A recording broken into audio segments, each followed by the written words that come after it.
नमस्कार विद्यार्थी मित्रांनो, मी डॉक्टर किशोर बागडे आणि आपण बघत आहात YouTube channel medical admission guidance.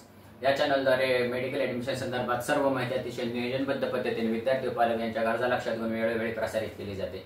तरी अजूनही हा चॅनल सबस्क्राइब केले नसेल सबस्क्राइब करा, बेल आयकॉनला क्लिक करा आणि आपल्या मित्रांना शेअर करा। तर या चॅनलद्वारे आपण ह्याच्या अगोदर मेडिकल ऍडमिशन संदर्भात लागणाऱ्या सर्व डॉक्युमेंटची माहिती घेतलेली आहे। डॉक्युमेंटची विशेष काय काय असतं ते पण आपण बघितलेलं आहे। MBBS च्या स्कोर नुसार माहिती घेतलेली आहे, BMS च्या स्कोर नुसार माहिती घेतलेली आहे, तसंच कर्नाटक काउन्सिलिंग साठी लागणाऱ्या सर्व गोष्टींची माहिती घेतलेली आहे। तर या व्हिडिओमध्ये आपण MBBS सीट्स इन महाराष्ट्र ह्याच्याबद्दल माहिती घेणार आहोत। तर MBBS च्या सीट्स महाराष्ट्रामध्ये आहेत किती आणि ते डिवाइड होतात कशा आणि त्याच्यामुळे मेरिट वर कसं जातं ह्याचा आपण विचार करणार आहोत। तर आजचा विषय आहे MBBS सीट्स इन महाराष्ट्र। साधारणपणे महाराष्ट्रामध्ये 4 प्रकारचे मेडिकल कॉलेज आहेत, गव्हर्नमेंट, प्रायव्हेट, डीम्ड, एम्स आणि AFMC 5। तर प्रायव्हेट आणि डीम्डला वेगवेगळे नियम आहेत, गव्हर्नमेंट आणि प्रायव्हेटला वेगवेगळे आहेत, गव्हर्नमेंट आणि एम्सचे नियम वेगळे आहेत, AFMCचे नियम वेगळे आहेत। तर त्याचा आपण पूर्णपणे विचार करू, म्हणजे ऍडमिशन प्रोसेस आणि सीट अलॉटमेंटचे नियम वेगवेगळे आहेत। तर गव्हर्नमेंट, प्युअर गव्हर्नमेंट आणि गव्हर्नमेंट एडेड आहेत 5,000 जागा, 5,000च्या थोड्या 2-3 कमी आहेत, तर ते 5,000 जागा। तर त्यातल्या ऑल इंडिया कोटाला जातात 750 जागा। तर वजा 5,000 वजा 750 4,250 जागा आपल्याला स्टेट कोट्याला क्लेम करता येतात।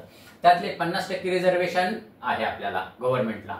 तर मग 4,250 डिवायडेड बाय 2 केले तर 2,125 जागा ना ओपन साठी क्लिअर आहेत आणि रिझर्वेशन साठी 50 जागा आहेत। म्हणजे तुम्हाला 2,125 जागा ओपन साठी। ह्याच्यावर आपल्याला काय येतं, महाराष्ट्रामध्ये आपला कितवा नंबर पाहिजे, 2,125 च्या आत नंबर पाहिजे म्हणजे आपल्याला गव्हर्नमेंट मेडिकल कॉलेज मिळतंय। ह्याच्यामध्ये ह्या वर्षी वाढणाऱ्या जागांचा उल्लेख केलेला नाही, कारण त्या किती आहेत आपल्याला काय माहिती नाहीये।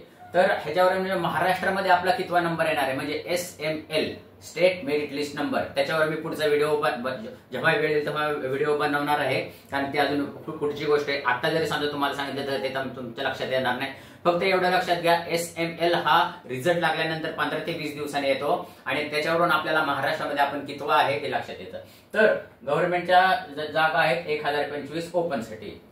आता रिझर्वेशनचा विचार करू, 50% रिझर्वेशन मध्ये OBC ला आहे 19%, म्हणजे त्या आहेत 806 जागा, व्हिज्युअल आहे 126 जागा, NT1 ला आहे 106 जागा, NT2 ला आहेत 148 जागा, NT3 ला आहेत 84 जागा, SC ला आहेत 552 जागा आणि ST ला आहेत 296 जागा।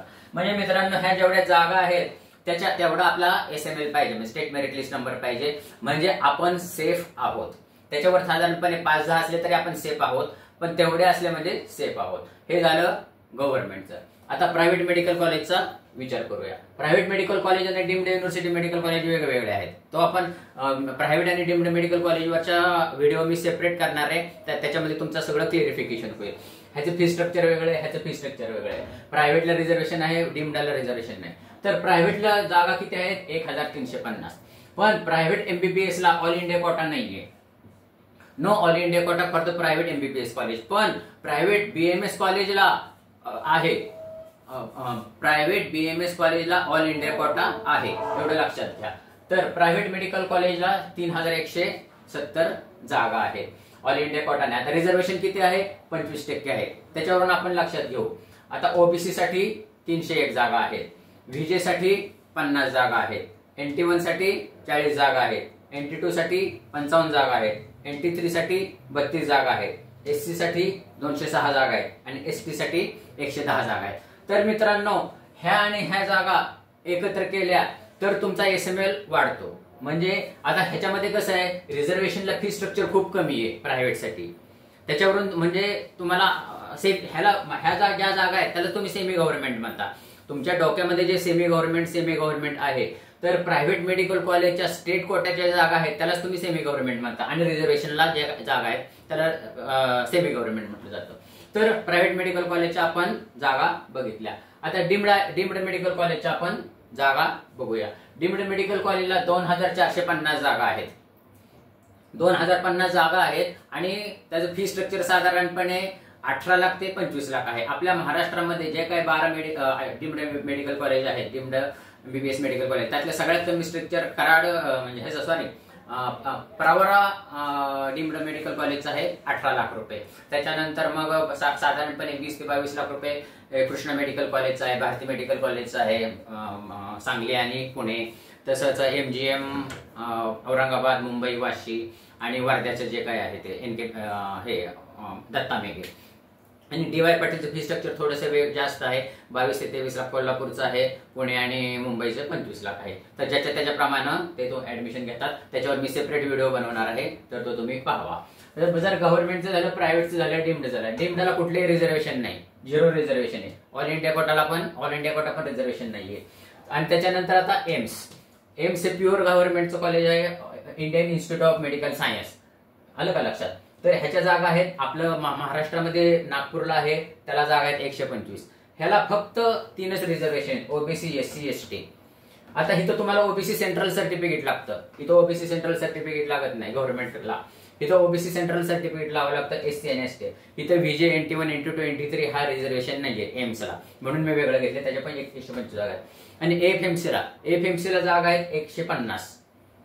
FMC जागा आहेत 150. तिथं रिझर्वेशन नाहीये, तिथं फक्त एकच जेंट्स आणि वुमन्स. जेंट्सला 120 जागा आहेत आणि वुमन्सला 30 जागा आहेत. आणि FMCचं ऍडमिशन प्रोसेस सगळे वेगळे आहे.